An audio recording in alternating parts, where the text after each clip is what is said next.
It's the country CEO back in the house again, man. Look, more game, and more game. That's right.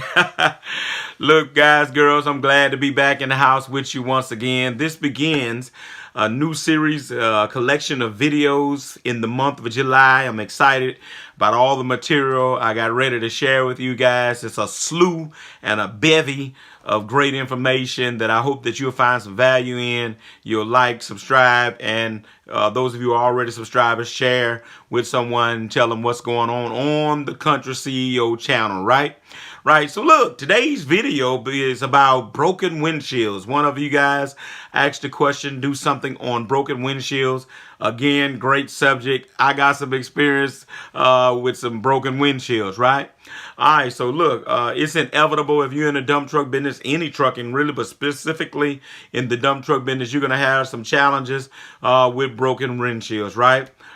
It's just a part of doing business because you're hauling sand, you're hauling limestone, you're hauling gravel, and at some point it's going to happen, okay? All right, so a couple things I just want to give you some game on when it comes to dealing with situations like that, right? All right, the first thing is I think is important when you're dealing with broken windshields is prevention. Prevention. What can you do on your part to prevent this kind of thing from happening, right? All right, well, the first thing is you want to make sure you got the proper mud flaps on your truck or that you got mud flaps on your truck, right? I say that because I know some guys right here just ride around with no mud flaps, right? All right, but you want to have proper length mud flaps. I pretty much run 24 to 30-inch mud flaps. I don't like the real long ones because the asphalt machine tears them off. You've seen that in the previous video, right? All right, so I want to make sure that you got the proper length of mud flaps. All right, and then watch this. If you know you're hauling some kind of stone or just really dirt too, it's just a good practice. Check your apron. Make sure your apron or your asphalt spreader, whatever name you want to call it, is cleared of debris after you dump your load, right? It's going to take you but a second just to jump out and make sure there's nothing hung up on your apron or your asphalt spreader, right? That's really, I believe, one of the biggest ways that cars get broken windshields is because of an unclean apron, right? All right, so also make sure your tailgate is locked. Probably the biggest way I think that rocks and things can pop off of your truck and into somebody's windshield is because the tailgate pops open. You got a loose tailgate or your latches need to be adjusted or that load is on that gate and boom, your tailgate pops open. And I'm here to tell you if it's rock, gravel, limestone, granite, if it hits the ground, it bounces. I've gotten my personal vehicle windshield pecked like that. I've gotten the dump truck windshields pecked like that, right? Just basically hitting bumps, somebody's gate pop open, rock hits the ground, boom, pops up, hit my windshield, okay? All right, so make sure your tailgate is locked and all that is adjusted and tended to on a regular basis, okay? All right, debris on top of the truck, right? Sometimes dirt gets hung up on top, gravel can get stuck in the holes and things on top, hit a bump, you know, and you know sometimes hit the bumps, the truck jumps up and down, boom, rock pops up, comes off of your truck, off of the top of your truck, and hits somebody's windshield, okay?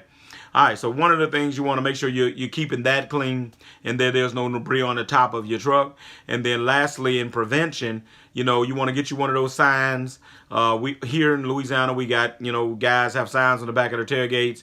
Do not follow, keep 200 feet, not responsible for broken windshields, construction vehicle, do not follow closely. Just any kind of sign that somebody ought to be able to visibly see that they need to be aware that you're not going to be responsible for any of that thing, those kinds of things from happening, right? All right, so those are some things you can do from a prevention point of view. All right, so look at this game so far has been valuable to you. Hit the like, hit the subscribe, hit the notification bell, share this video right here with someone. Look, at this moment, I also want to shout out all those with channel membership, no matter if you're on level 1, level 2, level 3. I appreciate you guys, all of you guys, for supporting the channel from a monetary point of view. Those of you who have issued stickers and chats, man, look, I appreciate that. Country CEO does not take that lightly. I love you guys, and I just appreciate your heartfelt support. All right, so look, windshields. All right, how about proof? It happened. Boom, somebody stops you, pulls you over, or you get a call saying your truck just broke a windshield, right? Number one, they have to prove that it came off of the truck, right? I've been through this several times. I've probably in 21 years paid for, I'm going to say about 2 windshields, probably 2. How many times have I been stopped? How many times drivers of mine have been stopped and accused?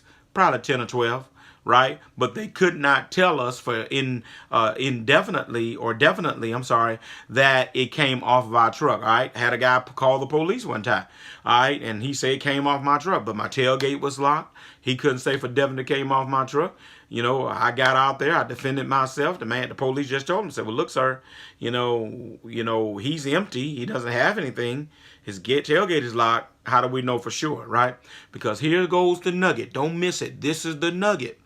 Anything that comes from up under the truck is road hazard. Did you get that? Most of you guys may know this, but some of y'all don't. Anything that comes from up under the truck and hit somebody's windshield, that's road hazard. Rock was on the road. You rolled over it. You hit something in the road and rolled over it. It hit somebody's windshield. That's road hazard, right? How many times have you been traveling behind somebody, came from up under their vehicle, hit your windshield, right?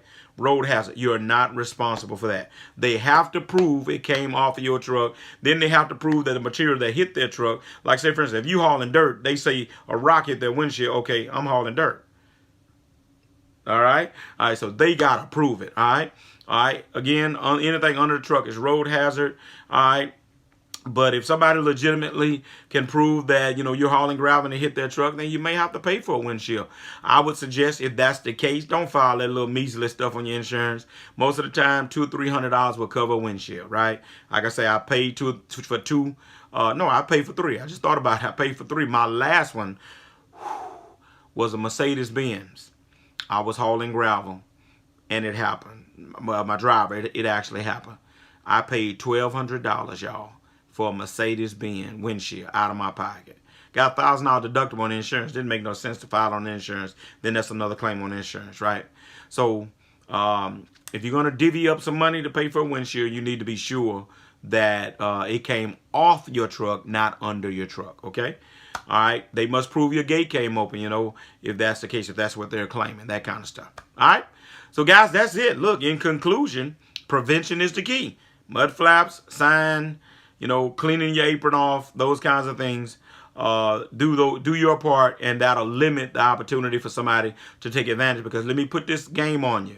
Unfortunately, some people in these cars and trucks that share the road with us, there's some opportunists out there. I've had clearly some opportunists a couple of times that just was trying to get a new windshield. I told them, no, ma'am, we don't believe we did that. We're not doing it. You know, and of course, I've received threats. They say all kinds of stuff. I'm going to do this. I'm going to call the police. I tell them, go ahead. You just got to prove it. You know, so that's it. So look, I'm out of here, man. Got this game for you. I hope it's valuable to you. I'm out of here. Country CEO, I'm back and I'm gone.